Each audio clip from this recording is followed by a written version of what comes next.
मराठवाड्याचा दौरा आणि संपूर्ण महाराष्ट्राचा हे केंद्रीय पथक करणार कसा, कुठे नेमकं जाणार आणि त्याच्यानंतर त्यांना नुकसानीचा अंदाज आल्यानंतर ते प्रस्ताव कधी पाठवणार। मुळामध्ये पंतप्रधान जे बोलले होते आपल्या मुख्यमंत्र्यांना की तुम्ही प्रस्ताव पाठवा, मला नाही वाटत अजून राज्य सरकारकडनं कोणताही प्रस्ताव केंद्राकडे गेलेला आहे। हे थोडं आहे म्हणूनच आज सुद्धा जी बातमी आलेली आहे की पीक विम्याच्या नुकसान भरपाई पायी अवघे 2 रुपये आणि काही पैसे हे आपल्या ठाणे पालघर जिल्ह्यातल्या शेतकऱ्याला मिळालेले आहेत। म्हणजे ही थट्टा चाललेली आहे। कर्जमुक्तीसाठी शेतकरी जेव्हा रस्त्यावरती आता उतरला होता त्याला पुढच्या जूनचा वायदा मुख्यमंत्र्यांनी केलेला आहे आणि त्यावेळेला मी काही प्रश्न उपस्थित केले होते की पुढच्या वर्षी जूनमध्ये जर कर्ज माफ होणार असेल तर तोपर्यंत आतापर्यंत डोक्यावरती असलेल्या कर्जाचा जो डोंगर आहे त्याचे हप्ते शेतकऱ्यांनी भरायचे की नाही भरायचे। आता जो रब्बीचा हंगाम येतोय त्याच्यासाठी नवीन कर्ज कसं मिळणार, कारण जमीनच गेलेली आहे वाहून। मग ते कर्ज मिळाल्यानंतर त्याचे सुद्धा हप्ते भरायचे की नाही भरायचे। आणि सगळ्यात महत्वाचा प्रश्न म्हणजे जे एक अतर्क्य असं विधान मुख्यमंत्र्यांनी केलेलं आहे की बँकांचा फायदा होईल कर्जमाफी केली तर, म्हणून आम्ही कर्जमाफी करत नाही आहोत। मग आत्ता जर का कर्जमाफी केली तर बँकांचा फायदा होणार आणि जूनमध्ये केली तर तो फायदा होणार नाही। हे कोणतं कसं काय गणित, कारण त्यांचं अर्थशास्त्र हे चांगलं आहे असं त्यांना वाटतं, तर त्यांनी त्याचा एक खुलासा केला पाहिजे। माझं तर स्पष्ट मत आहे, मी मुख्यमंत्री झाल्यानंतर माझं पहिलं अधिवेशन हिवाळी अधिवेशन आणि एकच अधिवेशन मी मुख्यमंत्री म्हणून झालं होतं नागपूरला। कोणताही अभ्यास न करता, कोणी मागणी न करता मी माझ्या राज्यातल्या शेतकऱ्याला 2 लाखापर्यंतचं पीक कर्ज हे माफ केलं होतं, मुक्त केलं होतं। आता ती सिस्टीम लागलेली आहे, ती माहिती गोळा झालेली आहे, डेटा सगळा तसाच आहे। मग जी योजना आम्ही यशस्वीपणाने अंमलात आणून दाखवली होती ती संपूर्ण सिस्टीम तशी आहे, डेटा तसाच आहे। तर त्याच महात्मा फुले कर्जमुक्ती योजनेचा दुसरा टप्पा सरकारने आता जाहीर का करू नये, आता जाहीर करू शकतं ते, कारण सगळं त्यांच्याकडे माहिती आहे। आम्ही कसं केलं, काय केलं हे सगळं माहिती आहे। शेतकरी आजही मी कुठे गेलो तरी सांगतो की साहेब तुम्ही आमची कर्जमुक्ती केली, कर्जमाफी केली, या सरकारला करायला लावा। म्हणजे आम्ही केलं होतं हे आता लोकांनी मान्य केलेलं आहे आणि कोणाला विचारलं तर लोक सांगतात की तुम्ही केली होती। तर तो सगळ्या पूर्ण यंत्रणा तिकडे आहे, डेटा आहे। त्याच्यात आणखीन काही सुधारणा असेल तर ती करा, पण डेटा आहे। आम्ही कोणती अट शर्ती बिरती अभ्यास कोणती परदेशी समिती आमच्याकडे नव्हती, सगळं स्वदेशी होतं आणि शेतकऱ्याशी आम्ही प्रामाणिकपणाने कर्जमुक्ती करून तसे वागलो। तसंच हे सरकार आता का वागत नाही। मी तर 5 तारखेपासून मराठवाड्यामध्ये संवाद दौऱ्यावरती जाणार आहे। इथे माझ्या कोणत्याही जाहीर सभा नसतील, शेतकऱ्यांशी मी थेट संवाद करणार आहे।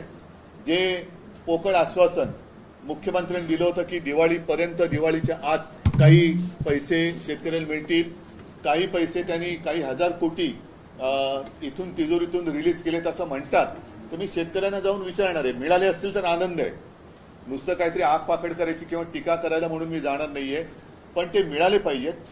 त्याच्यात महत्वाचा मुद्दा असा आहे की आज शेतकऱ्याला बाकी मदतीची अपेक्षा किंवा गरज आहेच, पण त्याच्या आधी ज्यांची जी खरडून गेलेली जमीन आहे ती जमीन पूर्ववत करण्यासाठी शेतकरी सांगतोय पहिले मला माती द्या, पहिली माती द्या। की मातीत जर का अजून मिळाली नसेल तर तुम्ही पुढच्या गोष्टी कशा करणार। आणि दर हेक्टरी 50,000 रुपये हे शेतकऱ्याची मागणी आहे। त्याचप्रमाणे कर्जमुक्ती झाली पाहिजे ही शेतकऱ्याची मागणी आहे। इतर बाकी अनेक गोष्टी आहेत। मी शेतकऱ्यांना जाऊन भेटणार आहे आणि शेतकऱ्यांना विचारणार आहे की जे पॅकेज जाहीर केलं होतं त्यातलं तरी किती आलेलं आहे, कारण खरडून गेलेल्या जमिनीला 3 का 3.5 लाख रुपये मनरेगातून देणार होते। आम्ही मोर्चा काढला होता, त्या मोर्चात मी मागणी केली होती की दिवाळीपूर्वी त्या 3 लाखातले पहिले 1 लाख रुपये तरी शेतकऱ्याच्या खात्यामध्ये टाका, मग पुढचे नंतर तुम्ही देत राहा। मग तुम्ही नोव्हेंबरमध्ये द्या, डिसेंबरमध्ये द्या, असे द्या, पण पहिले 1 लाख रुपये तर द्या। तर तेही दिलेत असं मला काय वाटत नाही। तर नेमकं सरकार काय करणार आहे आणि शेतकऱ्याच्या हातात आतापर्यंतच्या घोषित झालेल्या पॅकेज पैकी काय मिळालेलं आहे, गाई म्हशी मिळालेल्या आहेत का, शेळ्या मिळालेल्या आहेत का, कोंबड्या मिळालेल्या आहेत का, इतर पैसे मिळाले आहेत का, मग त्याच्यानंतर रब्बीचा हंगाम येतोय, त्याचं कर्ज कसं मिळणार, त्याचं बी बियाणं वगैरे वगैरे या सगळ्या गोष्टी याची चर्चा करण्यासाठी मी मराठवाड्यात जाणार आहे. हा एक मुद्दा महत्वाचा आहे, कारण बाकी मुद्द्यांमध्ये हा मुद्दा मग काय होतो की अतिवृष्टी झाली का तेवढ्यापुरतं तो मुद्दा वरती येतो आणि सरकारला पण माहिती आहे की थोडे दिवस ढकलले का मुद्दा मागे पडतो. पण आम्ही हा मुद्दा सोडणार नाही. शेतकऱ्याला कर्जमुक्त करावंच लागेल. शेतकऱ्याचं जे आयुष्य उद्ध्वस्त झालेलं आहे ते आयुष्य पूर्ववत करण्यासाठी शिवसेना पूर्ण ताकदीनिशी शेतकऱ्याच्या सोबत आहे आणि त्याच्यासाठी मी पुन्हा एकदा मराठवाड्यात जातोय. हा एक महत्वाचा विषय झाला. दुसरा, मतचोरीचा जो मुद्दा आहे, परवा प्रचंड मोर्चा म्हणजे संयुक्त महाराष्ट्राच्या चळवळीनंतर जवळपास सगळे राजकीय पक्ष पहिल्या प्रथम महाराष्ट्रामध्ये एकवटले आणि त्यांनी सरकारला किंवा निवडणूक आयोगाला जाब विचारलेला आहे. त्या माझ्या भाषणामध्ये मी असं म्हटलं होतं की आता आम्ही मतदारांची ओळख केंद्रे, मतदार ओळख केंद्र ही सुरू करतो शाखांमधून. त्याची सुरुवात आता होईल, कारण 6 तारखेला ती यादी प्रसिद्ध होईल. त्याच्यानंतर मला वाटतं पुढच्या आठवड्याभरामध्ये आक्षेप आणि काही सूचना असतील त्या स्वीकारल्या जातील. तर आताच ती वेळ आहे, कारण आता जर का कोणी झोपलं तर तो संपला. मी माझं स्वतःचं उदाहरण त्या दिवशी दिलं की माझ्याचकडे माझ्या मतदार यादीतल्या नावाचं व्हेरिफिकेशनसाठी निवडणूक आयोगाची लोक आली होती. म्हणजेच काय की हे सक्षम नावाचं जे काय ॲप आहे ते ॲप आणि निवडणूक आयोगाचा सर्व्हर हा निवडणूक आयोगाकडनं हाताळला जात नाही आहेत अशी आम्हाला आता शंका येते आहे. अजून आम्ही आरोप करत नाही आहोत, शंका येते आहे. आणि केवळ माझं नाव आहे त्याच्यात म्हणून निवडणूक आयोगाची लोक ही चौकशी करायला आली. सर्वसामान्यांच्या बाबतीमध्ये असं जर का झालं असेल किंवा होत असेल तर त्यांनी दाद कधी मागायची, कोणाकडे मागायची, आणि नाव वगळलं गेलं तर निवडणुकीच्या दिवशी त्यांना मतदानच करता येणार नाही. एक विषय लक्षात घेण्यासारखा आहे की हे माझ्याकडे आले कसे, याचं कारण कोणीतरी एका नंबरवरून माझ्या नावाने तिकडे ऍप्लिकेशन करण्याचा प्रयत्न केला. त्या नंबरवर जर का OTP आला असता तर पुढचं सगळं हॅक झालं असतं आणि कदाचित माझ्या कुटुंबातली माझ्या सकट 4 नावं ही वगळण्यात सुद्धा आली असती. याच्या मागे नेमकं कोण आहे, कोणाचा डाव आहे, काय डाव आहे याची एक खातरजमा करून तर घ्यायला पाहिजे. आणि म्हणून जसे आम्ही सगळे राजकीय पक्ष, सत्ताधारी सोडून द्या, पण बाकीचे राजकीय पक्ष एकवटलेले आहेत, आम्ही आमच्या शाखांमधनं मतदारांच्या सोयीसाठी ही केंद्र उघडतो आहोत. या केंद्रामध्ये मी नागरिकांना विनंती करतोय की आपल्याला मतदान करता येणार आहे की नाही, आपलं नाव या यादीत आहे की नाही हे आपण आमच्या शाखेत येऊन तपासा. आणि जर का त्याच्यामध्ये काही तुम्हाला वाटलं गोंधळ आहे तर तो वेळेत आपल्याला सुधारता येईल. हा एक भाग. दुसरा भाग असा आहे की मी मतदारांना आणखीन एक विनंती करेन, ही निवडणूक आयोगाची भुताटकी आहे. एकेका घरामध्ये 40-40, 50-50 नावं ही नोंदली गेलेली आहेत. तर मी मतदारांना आवाहन म्हणजे विनंती करतोय की आपल्याला न दिसणारी, आपल्या परवानगीशिवाय न राहणारी, आपल्या परवानगीशिवाय राहणारी आपल्या घरामध्ये कोणी माणसं आहेत का, ही निवडणूक आयोगांची भूतं उभी केलेली आहे की आपल्या घरात राहत तर नाहीत ना, याची सुद्धा खात्री करायला पाहिजे. म्हणून जिथे जिथे आमची केंद्र उघडली जातील तिथे आसपासच्या वस्तीतील सर्व जात पात धर्माच्या मतदारांनी तिथे येऊन ही मतदार यादीची तपासणी करावी. आपलं नाव तिकडे आहे की नाही हे तपासावं. तिकडनं कुठे वगळलं गेले का, आणखीन कुठे बरं आपल्या वयामध्ये काय फरक झाले का, आपला धर्म बदललाय का, लिंग बदल झाले का, हे सगळं आपण येऊन तपासावं. हे मी मतदारांना एक आवाहन करतोय. त्याचबरोबरीने आम्ही जी एक मागणी केलेली आहे की 1 जुलै ही कट ऑफ डेट ठेवलेली आहे. 1 जुलै नंतर 18 वर्षाची जी मुलं आणि मुली झालेली आहेत त्यांचा मतदानाचा अधिकार या निवडणुकीला वापरता येणार नाहीये. तुम्ही जगभर बघता आहात की याच वयातली मुलं ही रस्त्यावरती येतात आणि क्रांती करतायत, ज्यांना आपण जेनझी म्हणतो. तर हे सरकार जेनझीना का घाबरतंय? जर लोकसभा ते विधानसभा या 6 किंवा 5 महिन्याच्या कालावधीमध्ये परकला प्रभाकर म्हणजे आपल्या निर्मला सीतारामन यांचे यजमान त्यांनी सांगितलेलं आहे की जवळपास 45 लाख मतदार महाराष्ट्राच्या यादीमध्ये घुसवले गेले. जर त्या 4 महिन्यामध्ये 45 लाख मतदार हे कोणी घुसवले, कुठे गेले, काय करतायत हा एक प्रश्न आहे. पण घुसवले गेले असतील तर 1 जुलै नंतर अधिकृतपणे ज्यांना मतदानाचा अधिकार मिळाला पाहिजे ती महाराष्ट्राची तरुण मुलं मुली मतदान का करू शकणार नाही. म्हणून मी त्याही सगळ्या मुलांना आणि मुलींना एक विनंती करतोय की तुम्ही देखील आमच्या शाखेत या आणि तुमचं नाव तिकडे नोंदवा. आपल्याला कळेल की किती लाख मुलांना आणि मुलींना मतदानापासून आपण वंचित ठेवत आहोत. तर अशा काही या गोष्टी आहेत. आणखीन आपण काही प्रश्न विचारले तर मला त्याच्याबद्दल बोलता येईल. पण मुळात एक मी तुम्हाला सांगितलं की शेतकऱ्यांचा विषय आम्ही सोडत नाही आहोत. आणि दुसरी गोष्ट मतचोरीचा विषय तर आम्ही सोडणार नाही.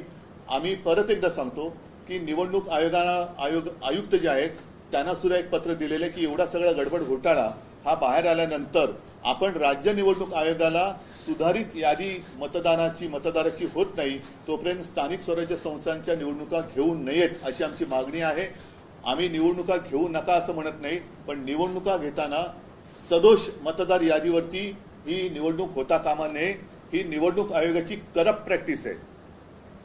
जसं आम्हाला ते सांगतात करप्ट प्रॅक्टिस, तसं निवडणूक आयोगाची करप्ट प्रॅक्टिस आहे. आणि ते कोणाची नोकरी करतायत हे आता हळूहळू उघड होत चाललेलं आहे. आपण कर्जमाफीचा मुद्दा हा निवडणुकांमध्ये येऊ नये म्हणूनच सरपंचकडून आंदोलन हे केलं गेलं का आणि त्यानंतर मला त्याच्याबद्दल काही बोलायचं नाहीये. मला शेतकऱ्यांचा विषय आहे. त्याच्यामध्ये आणखीन कोणी शेतकऱ्यांच्या मदतीसाठी उतरत असेल तर जरूर उतरावं, पण शेतकऱ्यांना कर्जमुक्त करावं. शेतकऱ्यांचे पंचनामे करणारेच अधिकारी जे आहेत ते शेतकऱ्यांकडून पैसे मागतानाचे ऑडिओ क्लिप्स व्हायरल होताना पाहायला मिळतात. पंचनामे करणारेच अधिकारी शेतकऱ्यांना मी आता म्हणूनच जातो आहे, कारण शेतकऱ्यांना काय होतं की तेवढं पुरतं सगळीकडे शेतकरी होतं आणि मग त्यांना वाऱ्यावर सोडलं जातं. मी त्यातला नाहीये. मी आपत्ती आल्यानंतर सुद्धा दुसऱ्या तिसऱ्या दिवशी गेलो होतो. त्याच्यानंतर मोर्चाला सुद्धा गेलो. आता परत 4 दिवस मी मराठवाड्यात जातो आहे. त्याच्यानंतर कदाचित विदर्भामध्ये पण जाईन, इतरत्र सुद्धा मी जाईन आणि शेतकऱ्यांशी थेट संवाद साधेन. जाहीर सभा मी घेणार नाही, पण जसं आता मी आपल्याशी बोलतोय तसं शेतकऱ्यांशी जाऊन मी बोलणार आहे. एक मिनिट, एक पहिला शेतकरी विषय पूर्ण करा. मतचोरीचा विषय तुमच्या पत्रकार परिषदेआधी नाही, एकच सेकंड ऐका, एकच मिनिट. आधी शेतकरी विषय पूर्ण करा. तो झाला असेल तर मी पुढे जातो. शेतकऱ्यांच्या बाबतीतलं हो, म्हणूनच एकच मिनिट. अधिकारी जे पैसे मागतात म्हणून मी तिकडे जाऊन शेतकऱ्यांशी बोलणार आणि कोण असे अधिकारी आहेत त्यांचा सुद्धा काय समाचार घ्यायचा तो आम्ही घेऊ. उद्धवजी, शेतकरी कर्जमाफीच्या बाबतीत तुम्ही जी भूमिका मांडता आहात आणि आता मुख्यमंत्र्यांनी 30 जून 2026 ही तारीख दिली आहे. कोपऱ्याला गुळ लावलाय. त्या बैठकीनंतर लगेच दुसऱ्या दिवशी राज्याचे उपमुख्यमंत्री जाहीर सभेत असं म्हणतात की नियमित कर्ज भरा असं शेतकऱ्यांना सांगतायत. कर्जमाफी मागणं ही सवय चांगली नाही. हे मला खरंच आता नेमका शब्द सुचत नाही, कारण यांना संवेदना तर कधीच मेलेले आहेत. निर्डावले पण सुद्धा कमी पडते. यांना दगड सुद्धा, म्हणजे दगडाला सुद्धा पाझर फुटू शकतो, पण यांना फुटत नाहीये. हे महाराष्ट्राचं दुर्दैव आहे. एक तर या लोकांना खरं उपमुख्यमंत्री म्हणता कामा नये, कारण संविधानात तशी तरतूद नाहीये. म्हणून राज्याचे अर्थमंत्री जे बोलले त्यांनीच सांगितले की निवडणुकीच्या आधी आम्हाला हे बोलावं लागतं. मग आता लोकांनी त्यांना जाब विचारला पाहिजे की बाबा तुम्ही जे बोलला होतात म्हणून ठीक आहे, आपण मतचोरी या विषयावरती येतोय, पण जर का असं धरून चाललो की त्यांना लोकांनी खरंच मतं दिली असतील तर आता त्या मतांना तुम्ही जागा ना. आता तर कर्जमुक्त करायलाच पाहिजे. बरं, 30 जून हा कोणता मुहूर्त आहे? कोणतं पंचांग पाहिलं आमच्या मुख्यमंत्र्यांनी? आणि जूनमध्ये जर कर्जमाफी होणार असेल तर मग आत्तापासून शेतकऱ्यांनी कर्जाचे हप्ते फेडले नाहीत तर त्याचे सकट ते त्यांनी माफ केलं पाहिजे. त्याच्याबद्दल त्यांनी बोललं पाहिजे. हा एक विषय होता मतचोरी संदर्भात. आशिष शेलार यांची आता तुमच्या पत्रकार परिषदेआधी पत्रकार परिषद झाली, त्यात त्यांनी थेट तुमच्यावर आणि राज ठाकरेंवर आरोप केलेले आहेत की मतचोरी संदर्भात मांडत असलेली भूमिका ठाकरे बंधूंची दुटप्पी आहे. ती फक्त हिंदू आणि दलित त्याला क्रिकेटचं असल्यामुळे टप्पे कळत असतील बहुतेक, पण त्यांनी फुलटॉस दिलाय. तुम्ही बोला. येस, त्यांचं असं म्हणणं आहे की फक्त हिंदू आणि दलित दुबार मतदार दाखवले जात आहेत. मुस्लिम मतदार जे दुबार आहेत तिबार आहेत त्याबद्दल ठाकरे बंधू का बोलत नाहीत. आणि दुसरं त्यांचं असं म्हणणं आहे की लोकसभा निवडणुकीच्या प्रक्रियेत सुद्धा तुम्ही याच मतांवर निवडून आलेला आहात, विधानसभेत सुद्धा त्याच मतांवर निवडून आलेला आहात आणि हा सगळा गोंधळ लोकसभेपासून झालेला आहे. मला आशिष शेलार, मी खरं त्यांच्यावरती कधी बोलत नाही, पण आज मी त्यांचं जाहीर अभिनंदन करतोय, कारण त्यांनी नकळत देवेंद्र फडणवीसांना पप्पू ठरवलेलं आहे. कारण जे हे मानतच नव्हते, त्याच्यामुळे महाराष्ट्राचा पप्पू म्हणून त्यांनी फडणवीसांना बोलण्याचं धाडस दाखवलंय. हा त्यांच्या अंतर्गत वादाचा परिणाम, हा परिपाक असेल. कारण आशिष शेलारनी पत्रकार परिषद घेतली, ती सुद्धा अशा मुहूर्तावरती घेतली की काल कदाचित रात्री उशिरा किंवा आज सकाळी आपल्या राज्याचे मुख्यमंत्री बिहारमध्ये घसा कोरडा करून येणार होते. ते घसा कोरडा करून आल्यानंतर आता त्यांनी हे अमृत पाजलं की काय आरोपाचं किंवा माहितीचं, हे काय कळत नाही. पण याचा अर्थ सरळ आहे की आशिष शेलारनी सुद्धा हे सिद्ध केलेलं आहे की मतदार यादीमध्ये गोंधळ आहे. आणि आम्ही जेव्हा निवडणूक आयोगाकडे मागणी करतो तेव्हा आमचं एक वाक्य असं दाखवा की तुम्ही या मतांमध्येच सुधारणा करा. आम्ही पूर्ण मतदार यादीमध्ये सुधारणा मागतो आहोत त्याच्यामध्ये. आणि दुसरी गोष्ट काय की कदाचित त्यांची उठबस तिथे असल्यामुळे त्यांना ती नावं मिळाली असतील. आमची उठबस तिकडे कमी आहे म्हणून आम्हाला ही नावं मिळाली असतील. त्याच्यामुळे आम्ही जी मागणी केलेली आहे ती संपूर्ण मतदार यादी सदोष आहे आणि ती सुधारणा होत नाही तोपर्यंत निवडणुका घेऊ नका, ही आमची मागणी आहे. पण आशिष शेलार यांचं धाडस हे कौतुकास्पद आहे. नाहीतर साधारणतः आपल्या नेत्याच्या विरोधात बोलण्याचं धाडस हे आता भाजपवाल्यांच्या अंगात राहिलेलं नाही. हा आरोप थेट त्यांनी मोदी शहांसकट सगळ्यांवरती केलेला आहे. कारण लोकसभेपासूनचा त्यांनी घोटाळा काढलाय. म्हणजे इतरत्र ते जे जिंकलेत मोदी शहा, अगदी वाराणसी बिराणसी, त्या दिवशी संजय राऊत यांनी काढलं ते सगळं. तर म्हणजेच काय की सगळा घोटाळा त्यांनी केलेला आहे. आणि दुसरा महत्वाचा, सरकार तुमचं असताना विरोधक घोटाळे करतात म्हणजे तुम्ही सरकार चालवायला नालायक आहात. म्हणजे सरकार चालवायला तुम्ही नालायक आहात. तर हे सगळं एका दगडात आशिष शेलाराने अनेक पक्षी मारलेले आहेत. त्याच्याबद्दल मी त्यांचं कौतुक करतोय. या माध्यमातून हिंदू मुस्लिम करण्याचा एक प्रयत्न होतोय का? आणि परत नाही, तो त्यांचा केविल होणं प्रयत्न आहे. जेव्हा आम्ही अख्ख्या यादीमध्ये सुधारणा करा मागतोय त्याच्यामध्ये हिंदू, मुस्लिम, शीख, इसाई सगळे आलेले आहेत. आणि आम्ही त्या दिवशी जी काय उदाहरणं दिली त्याच्यामध्ये एक तर उदाहरण आहे की वडील हिंदू, मुलगा मुस्लिम वगैरे ते आहे ना, हे सगळे आहे. म्हणजे इथलंच आहे. वडिलांचं नाव गोविंद शंकर माने, मुलाचं नाव दिलशाद नौशाद खान, हे आम्ही दिलेलं आहे ना. आता ह्याच्यामध्ये दोन्ही आले, हिंदू पण आले आणि मुसलमान पण आले. पण परत आशिष शेलार यांचं मी कौतुक करतो की काहीतरी नक्की बिनसलेलं आहे आणि त्यांनी देवेंद्र फडणवीसांना पप्पू ठरवून दाखवलेले आहे, ते सप्रमाण दाखवलेलं आहे. म्हणजे आमच्या आरोपांना जर का किंमत नसेल तर किमान आशिष शेलारनी जी माहिती दिली त्याला तरी जागा. मी परत त्यांचं कौतुक करतो. देवेंद्र फडणवीस सारखं म्हणतात की 2012लाच आपण मतदार याद्यांचं पुनर्निरीक्षण करा, पुनर्रचना करा, ही आपली न्यायालयात याचिका आहे. आणि तेव्हापासून आपण वारंवार मागणी करतो. आशिष शेलारांनी ते आज म्हटलेलं आहे. होत का नाहीये? आम्ही सतत मागणी करतो. असं कुठे माझ्या तरी ऐकण्यात आलेलं नाहीये.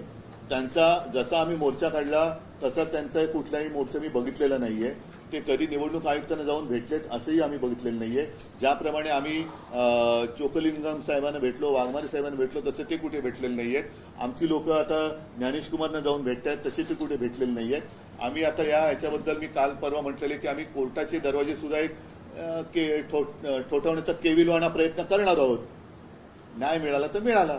मुख्यमंत्र्यांचं आणखी एक म्हणणं आहे, त्यांचं म्हणणं आहे की वोटर लिस्ट जी आहे ही अशुद्ध असता कामा नये, याच्याशी आम्ही सहमत आहोत. परंतु त्याच्यामुळे भाजप जिंकली हे तुम्ही सिद्ध करा, हे तुम्ही आव्हान देतो.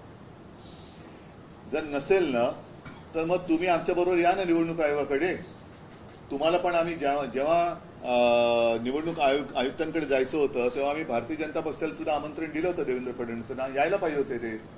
जेव्हा बाकीचे सगळे एक येतात आणि एक व्यक्ती येत नाही, याचा अर्थ असा लावला तर गैर काय की मग फायदा तुम्ही घेतलात. आमच्यासोबत त्यांनी यायला पाहिजे होतं. जर ते एवढे वर्ष मागणी करतायत तर त्या दिवशी त्यांच्याकडनं कोणतरी यायला पाहिजे होतं. आता त्याच मुद्द्यावरून बुलढाण्याचे आमदार संजय गायकवाड शिंदे गटाचे आहेत, त्यांनी देखील म्हटले की निवडणूक आयोगाला लाज वाटली पाहिजे अशा प्रकारची दुबार. बघा, थोडक्यामध्ये काय की आता जो मुद्दा आम्ही उचलला मतचोरीचा आणि तो आज पुराव्यानिशी तुमच्यासमोर आणला, जनतेसमोर आणला. आता पहिला मुद्दा परत मी सांगतो की सर्व नागरिकांनी जाग आता आलेली आहे. आता झोपता कामा नये. कारण आपल्याला सरकार निवडण्याचा अधिकार आहे. आता सरकार मतदार निवडायला लागलेलं आहे. हे घातक आहे. म्हणजे जसं टांझानियामध्ये 98% म्हणजे 98% मतं हे तिथल्या अध्यक्षाने मिळाली. आणि 2% जी जनता रस्त्यावर उतरली ती केवढ्या मोठ्या संख्येने उतरली. म्हणजे काहीतरी टक्केवारीत गफलत आहे. तुम्ही न्यायालयीन लढाई लढणार आहात कारण आम्ही एक केविलवाणा प्रयत्न करणार आहोत. तुम्ही म्हणजे आम्ही कुठेही कायदा हातात घेतला वगैरे वगैरे वगैरे, कारण हे परत मग शहरी नक्षलवाद, आता हे दुबार मतदार यादी किंवा सदोष मतदार यादीवरती जे निवडणूक लागतायत हे खरे नक्षलवादी आहेत. कारण ही उघड उघड मतचोरी आहे. जे मतचोरी करून निवडणूक लढतायत आणि जिंकण्याचा प्रयत्न करतात ते नक्षलवादी आहेत. सर्व पक्ष मिळून तुम्ही हा निर्णय घेतलाय कारण हो, महाविकास आघाडी म्हणून आम्ही निर्णय, आणि सगळेच म्हणजे त्याच्यामध्ये राज पण आहेत, बाकीचे आहेत, शेका पक्ष, कम्युनिस्ट त्या दिवशी मोर्चात जेवढे सगळे होते त्या सगळ्यांनी. आणि आम्हाला असं वाटतं की जर भाजपला पण आता हे पटलं असेल तर भाजपनी सुद्धा यावं आमच्या बरोबर कोर्टामध्ये. आम्ही पाठवतो सही करायला. का अनिल?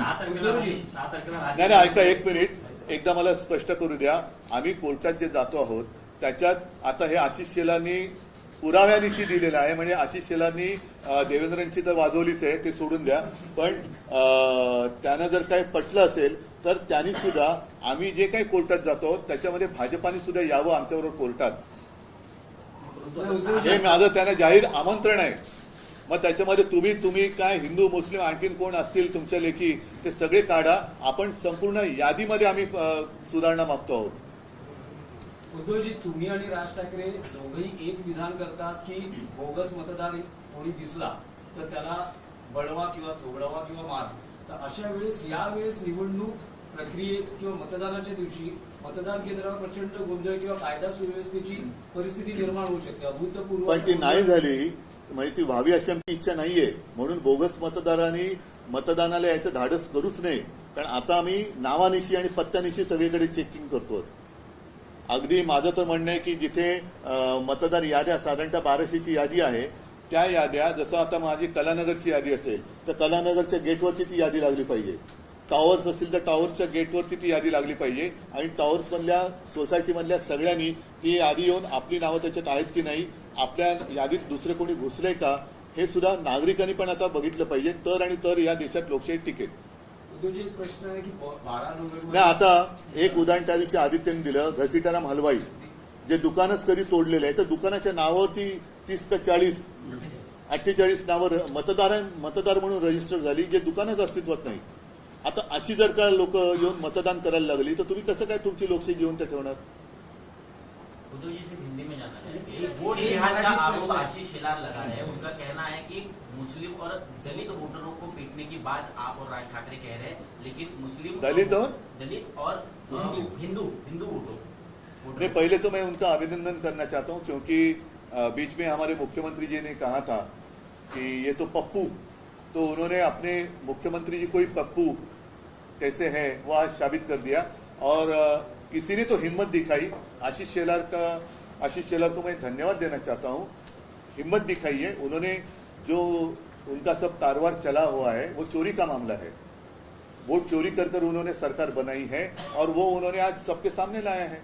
और हमारी जो मांग है, हमने ऐसे कभी नहीं कहा कि सिर्फ इनके जो वोट है ये काटो और इनके वोट रखो, हमने तो पूरी जो लिस्ट है उसमें सुधार करने की आवश्यकता है और यही मांग लेके हम आगे जा रहे हैं। तो कभी हमने उसमें धर्म की बात नहीं की, हमने बोगस वोटर की बात की है। लेकिन इसके बावजूद मैं आशीष शेलार जी का अभिनंदन करना चाहता हूं कि उन्होंने एक हिम्मत दिखाई है अपने शीर्ष नेतृत्व के खिलाफ सबके सामने बात करने की, इसलिए मैं उनको धन्यवाद देना चाहता हूं। अगर वो चाहते हैं तो हमारे साथ, हम जब अदालत में जा रहे हैं तो आशीष शेलार भी हमारे साथ आएंगे तो हम उनका स्वागत करेंगे। उद्धव जी, अजीत पवार जी ने किसानों के मुद्दे पर कहा है कि कर्ज माफी जो है चुनाव के मौसम में की गई थी, लेकिन अब जो है उसे कर्ज माफी की आदत जो है वो ठीक नहीं है किसानों के लिए, और अपना वादा जो चुनावी वादा वो पूरा नहीं। ये क्या कहूं मैं उनके लिए, इतनी गंदी सरकार, गिरी हुई सरकार मैंने देखी नहीं थी। एक तो झूठ बोला उस वक्त, अब वोट चोरी का भी मामला सामने आया है, ये चोरी करके उन्होंने सरकार बनाई है। और लोगों को जो कहा गया था कि हम आने के बाद हम कर्जा मुक्ति करेंगे, मुख्यमंत्री जो आज के मुख्यमंत्री है उनका बयान है सबके सामने, आप ही के माध्यम से हमने देखा है। तो उन्होंने कर्जा, जो काश्तकार है उनकी कर्जा मुक्ति वो तो होनी ही चाहिए। और इसलिए मैं स्वयं जा रहा हूं आने वाले 5 तारीख से लेकर 8 तारीख तक कि जो भी पैकेज सरकार ने डिक्लेयर किया था उनमें से कितना लाभ प्रत्यक्ष रूप में हमारे जो काश्तकार है उनको हुआ है। शनिवार को जो आंदोलन हुआ उस आंदोलन में कांग्रेस के प्रदेश के काय- मुखिया, शनिवार को जो आंदोलन हुआ उसमें कांग्रेस के प्रदेश के मुखिया हो या तो मुंबई अध्यक्ष वर्षा गायकवाड़ हो वो शामिल नहीं हुए। अब सत्ताधारी कह रहे हैं कि कांग्रेस दिल से नहीं चाहता कि मन से आपके साथ और एनडीए में आए। इसलिए मैं फिर से आशीष शेलार का अभिनंदन करना चाहता हूं, क्योंकि एक तो कोई हिम्मत वाला है जो अपने नेतृत्व के खिलाफ बातें कर रहा है, तो उन्होंने अपने अंदरूनी जो बात है उसके ऊपर ध्यान देना चाहिए कि ऐसे लोग ज्यादा देर तक आप उनको दबा नहीं सकते। एक परिसीमा होती है, अन्याय की भी परिसीमा होती है। तो शायद शेलार जी के ऊपर बहुत सारा अन्याय हुआ है इसलिए वो बोल रहे हैं, और उन्होंने देवेंद्र जी को ही पप्पू ठहरा है, तो उसके लिए उनको मैं धन्यवाद देता हूँ। उद्धव जी एक मराठी तो आप पूरे महाराष्ट्र में पप्पू कौन है वो आशीष शेलार ने बताया। उद्धव जी एक मराठीत प्रश्न की 12 तारखेला पुन्हा सुप्रीम कोर्टात चिन्ह आणि पक्ष कोणाचा याबद्दल सुनावणी आहे, त्याआधी राज्यातले भाजपचे चंद्रकांत पाटील नाही, पण एक गोष्ट आणखीन एक वारंवार म्हणतात- नाही एकच सेकंड एकच- नाही एक मला पूर्ण करू द्या की मला एक गोष्ट कळत नाही की आम्ही जे म्हणतोय की निवडणूक आयोग हा भाजपचा नोकर आहे, कारण आम्ही निवडणूक आयोगाला जे प्रश्न विचारतोय त्याचं उत्तर त्यांचे मालक का देत आहेत?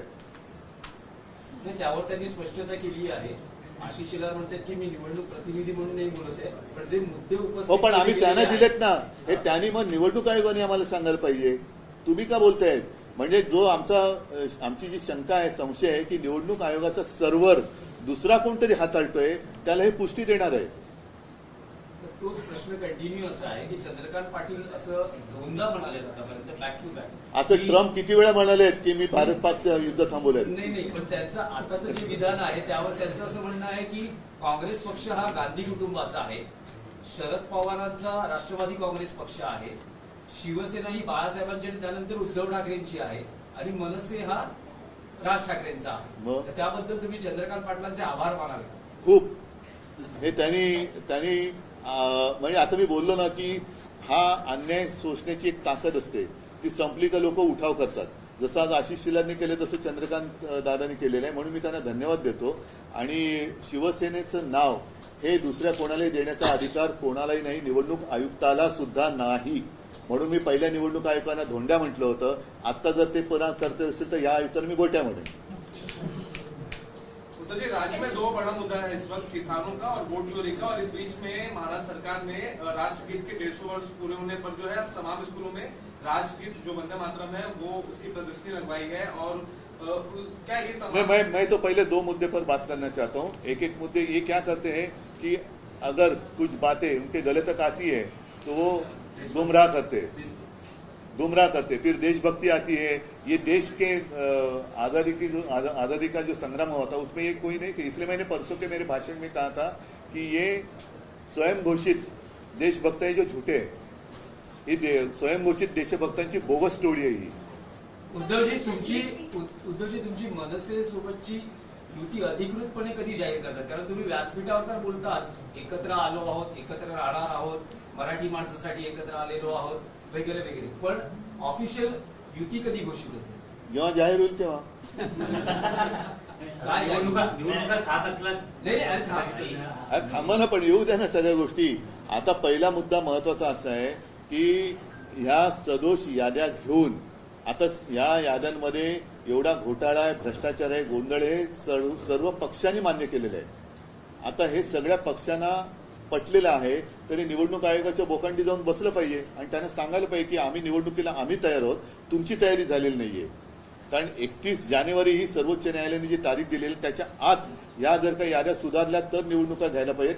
सर्वोच्च न्यायालय कधी असं सांगणार नाही की वाटेल ते करा, खोटं तर खोटं, बोगस तर बोगस, दुबार तर दुबार, तुम्ही निवडणुका घ्या, असा सर्वोच्च न्यायालयाचा आदेश नाहीये।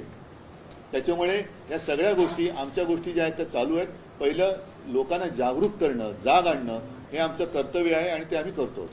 तो जी एक अलग सवाल, वुमेन्स क्रिकेट टीम ने पहली बार वर्ल्ड कप जीता है, उनके लिए कुछ बताइए। क्या कहो, बहुत गर्व की बात है।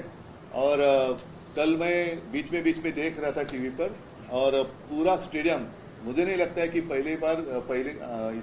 इससे पहले कभी इतनी भीड़ वुमेन्स क्रिकेट के लिए हुई थी।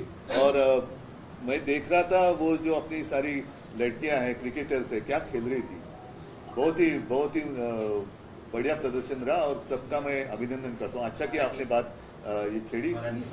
सगळ्यांचं काल आपण महिला क्रिकेट चषक वर्ल्ड कप जिंकलो. मला वाटतं पहिल्या प्रथम जिंकलो. सगळ्या आपल्या महिला क्रिकेटपटूंचं मी मनापासून अभिनंदन करतो, कारण मध्ये मध्ये मी टीव्ही लावून बघत होतो. पहिल्या प्रथम एवढी गर्दी ही महिला क्रिकेटच्या वर्ल्ड कपला कदाचित झाली असेल, पण अप्रतिम खेळल्या. अप्रतिम म्हणजे त्यांची बॅटिंग स्टाईल वगैरे सुद्धा जी आहे खूपच अप्रतिम आहे. त्यांचं सगळ्यांचं मी मनापासून खूप खूप अभिनंदन करतो आणि आगे बढ़ते रहो. So can you just repeat in Hindi what चोरी? अरे अभी छोड़ो ना. वोट चोरी का वोट चोरी का मैंने कह दिया ना, और क्या रिपीट हाँ, चाहते. हिंदी में सर आपने मराठी. आपण नेमकं काय रिपीट करू. Sir what are you doing? What are जो आप सेंटर सेटअप करने वाले, केंद्र सेटअप करने वाले हैं, उसके बारे में. अच्छा, हाँ, जैसे मैंने परसों मोर्चा के सामने बात कही कि मैंने हमारे जितनी शिवसेना की शाखाएं हैं सारे लोगों को मैंने निर्देश दिए हैं कि हम अपने इलाके में रहने वाले जो मतदाता है उनकी सहायता के लिए एक केंद्र शुरू करें, जिसमें मैं सबके लिए आह्वान यानी विनती करता हूं. मतदाता है, आप जाकर वहां खुद भी देख सकते हैं. हमारे लोग भी आपके घर में आएंगे. और दो चीजें हैं, आने वाले चुनाव में आपका नाम मतदार सूची में है या नहीं है, आप स्वयं चेक करें. और दूसरी बात है, जो अहम बात है, कि आपकी इजाजत के बिना आपको दिखाई देने वाले नहीं है ऐसे कुछ चुनाव आयोग के, ज्यादा अपन भूताटकी म्हणतो, ऐसे कुछ लोग आपके घर में रह तो नहीं रहे ना, ये भी देखें. और खास कर 1 जुलाई के बाद जो हमारे युवा है, युवती भी है, युवा भी है, 18 साल की उनकी उम्र हुई है, उनको तो मतदान करने का अधिकार मिलना ही चाहिए. तो ऐसे सारे लड़के और लड़कियां आकर हमारे शाखा में उनका नाम रजिस्टर करें. ठीक है सर, सगळ्यांना धन्यवाद. जय हिंद, जय महाराष्ट्र. हाँ?